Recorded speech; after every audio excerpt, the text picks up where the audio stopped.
हाय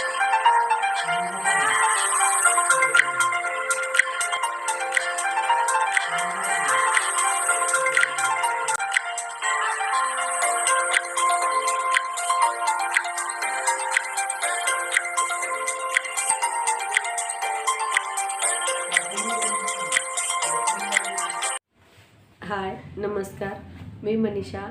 आज मी गावाकडे ज्याप्रमाणे कांद्याची पातभाजी बनवतात म्हणजे कांद्याची भाजी, तीच भाजी तुमच्यासोबत शेअर करणार आहे। तर आपण वेगवेगळ्या पद्धतीने भाजी बनवतो, पण गावाकडची चव थोडीशी वेगळी राहते, त्यामुळे मी त्या पद्धतीने बनवणार आहे। तर तुम्हाला दाखवते की मी कशी बनवते। तुम्ही सुद्धा नक्की ट्राय करून पहा आणि माझी रेसिपी तुम्हाला आवडली का कमेंटमध्ये नक्की सांगा।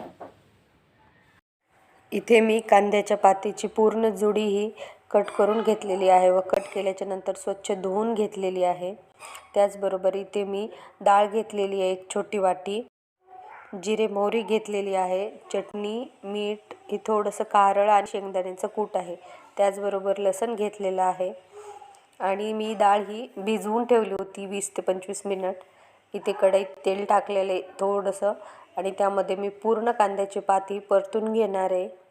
परतून यासाठी घ्यायची की डाळ शिजताना जर टाकली तर आपली कांद्याची पात लवकर शिजते आणि डाळ शिजत नाही।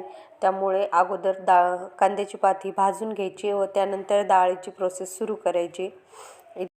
इथे मी कांद्याची पात फुल स्पीडवरती भाजून घेत आहे। थोडंसं तेल टाकले त्यामुळे लगेचच आपली कांद्याची पात चिकटणार नाही। आणि इथे तुम्ही पाहू शकता, जेव्हा आपण फुल स्पीडवरती भाजत आहोत त्यावेळेस पूर्ण कांद्याच्या पातीमधील पाणी निघत आहे। आपल्याला ही पात तोपर्यंत भाजायची जोपर्यंत थोडंसंही पाणी राहणार नाही। पूर्ण पाणी संपल्याच्या नंतरच ही काढून घ्यायची राहते, तेव्हा आपली परफेक्ट अशी पात भाजलेली आहे।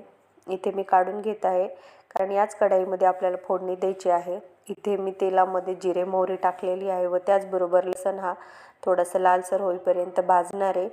मी तेल हे एक मोठा पळी घेतलेला आहे व त्याचबरोबर आता यामध्ये मी जी भिजत घातलेली डाळ होती, तुरीची डाळ आहे ही, ती भाजून घेणार आहे। भाजल्यामुळे थोडीशी लवकर डाळ शिजते। आणि यानंतर मी यामध्ये 1 ते 1.5 ग्लास हे पाणी टाकणार आहे। तुम्ही तुमच्या आवडीनुसार तुम्हाला भाजी पातळ हवी की कशी त्यानुसार तुम्ही टाका। त्याचबरोबर इथं मी तेलातच थोडीशी हळद टाकलेली आहे जेणेकरून आपल्या भाजीला छान कलर येईल। आणि इथे मी 1.5 ग्लास पाणी टाकलेलं आहे भाजीला, कारण डाळ शिजायला थोडा वेळ लागतो। आणि भाजीला छान अशी उकळी आली, उकळी आल्याच्या नंतर गॅसची स्पीड ही थोडीशी कमी करायची। फुल स्पीड ठेवली तर आपलं भाजीतील तेल हे पूर्ण उडून जातं, त्यामुळे मीडियम गॅस करायचं व त्याच्यावरतीच डाळ शिजत घालायची। डाळ शिजायला कमीत कमी 15 मिनिट लागले व त्यानंतर असं चेक करून पाहायचं।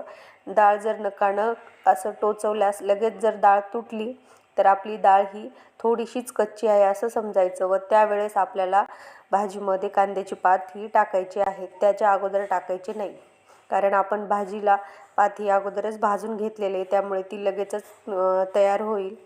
आणि इथे भाजी टाकल्याच्या नंतर लगेच घट्ट झाली आहे व आता यानंतर मी सर्व मसाले टाकत आहे व चवीनुसार मीठ वगैरे। मीठ कधीही डाळीला अगोदर टाकायचं नाही, कारण मीठ टाकल्यामुळे डाळ शिजायला खूप वेळ लागतो। यामध्ये मी सर्व मसाले टाकलेले आहेत। तिथून पुढे 2 ते 3 मिनिट अजून डाळ ही शिजवून घ्यायची। तुम्ही पाहू शकता इथे डाळ आपली छान प्रकारे शिजलेली आहे, छान अशी भाजी तयार झालेली आहे। आणि या भाजीबरोबर ताक किंवा दही असेल तर खूप छान लागतं। आणि इथे मी ताटामध्ये वाढून घेतलेली भाकर, लोणचं, दही आणि कांद्याच्या पातीची भाजी खाताना खूप छान लागते। अशाच नवनवीन रेसिपीज पाहण्यासाठी फेसबुक, इंस्टाग्रामला फॉलो करा व यूट्यूबवर सुद्धा आपलं चॅनल आहे, तिथे सुद्धा तुम्ही सबस्क्राईब करायला विसरू नका। धन्यवाद।